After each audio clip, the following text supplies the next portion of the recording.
बेंगलुरु में 40 लाख की जॉब कर रहे बिहार के अतुल सुभाष ने अपनी जान दे दी। जान देने से पहले अतुल ने 23 पन्नों का आखिरी नोट छोड़ा और 1.5 घंटे की वीडियो भी बनाई।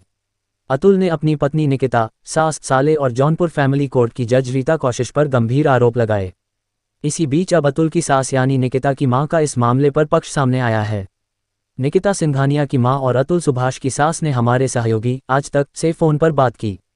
इस दौरान निकिता की मां ने अपने दामाद यानी अतुल सुभाष पर ही आरोप लगा दिए। उन्होंने कहा कि अतुल उनकी बेटी निकिता को प्रताड़ित करता था। निकिता की मां ने बताया, जब वह निकिता के साथ बेंगलुरु गई थी तो उस दौरान अतुल ने मेरे सामने ही मेरी बेटी के साथ मारपीट की थी और उसे प्रताड़ित किया था।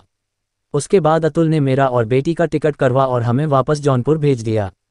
अतुल की सास यानी निकिता की मां का कहना है कि ये सब होने के बाद ही कोर्ट में बेटी ने केस दर्ज करवाया था।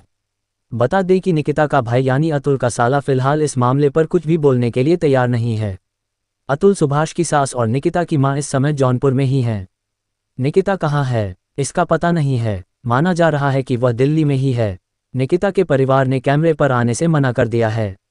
उनका कहना है कि वह वकील के माध्यम से ही इस मामले पर अपनी बात रखेंगे। आपको बता दें कि अतुल अपने पीछे 23 पन्नों का नोट छोड़ गया है। उसमें अतुल सुभाष ने अपनी पत्नी, सास, साले, पत्नी के रिश्तेदार और जौनपुर फैमिली कोर्ट की जज रीता कौशिक पर कई गंभीर आरोप लगाए हैं। अब इस मामले में एक्शन भी हो गया है। पुलिस ने अतुल की पत्नी निकिता सिंघानिया, सास निशा सिंघानिया, साले अनुराग सिंघानिया, चाचा सुशील सिंघानिया के खिलाफ केस दर्ज कर लिया है। अतुल के भाई ने ही इस मामले में बेंगलुरु में केस दर्ज करवाया है। निकिता सिंघानिया और अतुल सुभाष की मुलाकात मैरिज वेबसाइट पर साल 2019 में हुई थी। दोनों ने फिर साल 2021 में शादी कर ली। अतुल सुभाष की पत्नी निकिता सिंघानिया दिल्ली में रहती हैं। वह इस एंच में काम करती हैं। निकिता का परिवार जौनपुर के कोतवाली थाना क्षेत्र के खोवा मंडी में रहता है। निकिता फिलहाल दिल्ली में जॉब करती है। निकिता की मां का नाम निशा सिंघानिया है।